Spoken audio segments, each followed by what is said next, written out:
आता दोन दोन प्रश्न माझे प्रामुख्याने, एक तर भाई जयंत पाटलांविषयीचा जो विषय सध्या चाललाय, त्यांनी काल म्हटलंय की शिवसेनेने म्हणजे उद्धव ठाकरेंनी ऐनवेळी उमेदवार दिल्यामुळे माझा पराभव झाला.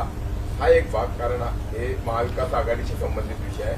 आणि दुसरं, छगन भुजबळांची आपल्या अलीकडे झालेली भेट, तर ती केवळ त्या आरक्षणाच्या विषयापुरती किंवा राज्यातल्या वातावरणापुरती मर्यादित होती का आणखी काय? जयंत पाटील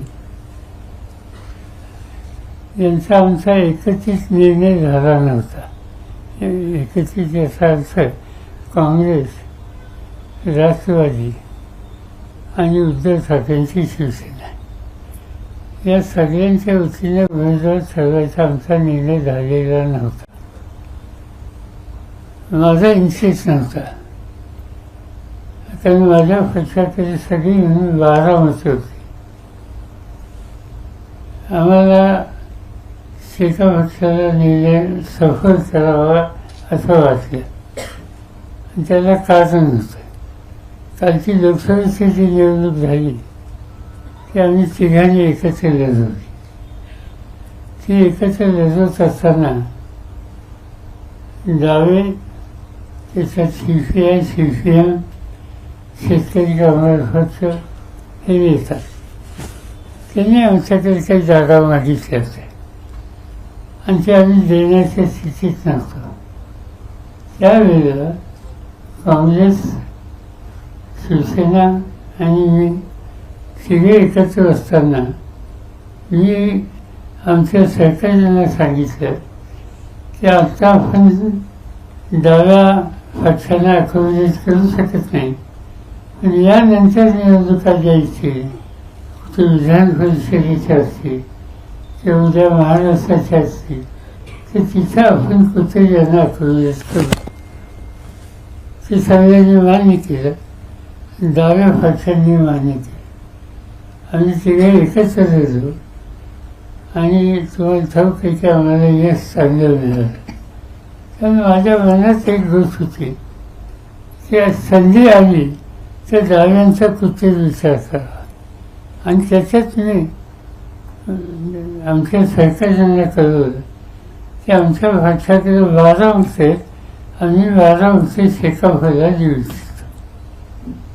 त्याच वेळेला काँग्रेसकडे मतं जास्त होती, त्यांनी त्यांचा उमेदवार उभा करणं साहजिकच आहे. शिवसेनेकडे थोडी जास्त होती पण पुरेशी नव्हती.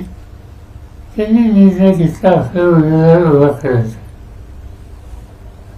आता त्याची जी स्ट्रॅटेजी आहे त्या स्ट्रॅटेजीमध्ये मतभिन्नता होती.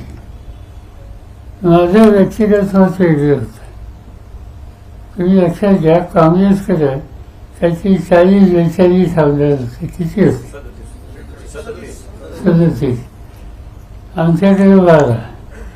शिवसेनेकडे 15 आणि 1 कडक असे 16. आम्ही काय म्हणजे माझं गणित वेगळं होतं. काँग्रेसकडे जेवढी मतं आहेत त्यांनी 2 नंबरचं मत, 1 नंबरचं मत कोणालाही द्यायचं नाही असं माझं मत होतं. निवडून यायला त्यांना 22 सीट हवी होती.